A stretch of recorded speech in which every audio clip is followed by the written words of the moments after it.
আরে আরে, কপালের উপর পেন দিয়ে করছেটা কি? Hello everyone, welcome to my another blog. আজ একটা সম্পূর্ণ অন্য রকম এক্সপিরিয়েন্স শেয়ার করতে চলে এসেছি তোমাদের কাছে। বাইরে বেশ বৃষ্টি পড়ছিল, বাট তার মধ্যেই বেরিয়ে পড়লাম, কারণ এক জায়গায় কথা দেওয়া ছিল যে যাব, আর কথা দিয়ে সে কথা তো রাখতেই হবে। আজ চলে এসেছি ভিএলসিসিতে। সৌরমিকে তো তোমরা চিনেই গেছো, আমার এনগেজমেন্টের মেকআপ করেছিল। ও এখানে একটা কোর্স করছে, সেই এক্সামের মডেল হিসেবে আমাকে সাজেস্ট করেছিল, আর ভিএলসিসি থেকে সেটা অ্যাপ্রুভও করেছে। তাই আজ আমি চলে এসেছি এখানে আইব্রো ট্যাটু করতে। একদম পুরো ডাক্তার সেজে চলে এসেছে কনসেন্ট ফর্ম ফিল আপ করাতে।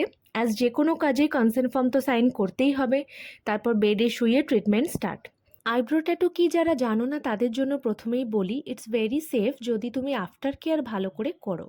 আদারওয়াইজ কিন্তু এটা রিস্কি, কারণ করার পর প্রিকশনসগুলো মেনে চলাই কিন্তু আসল। আমার ব্রো অনেকটাই পাতলা ছিল, তাই এই প্রসিজিওরটা আমার জন্য খুবই পারফেক্ট।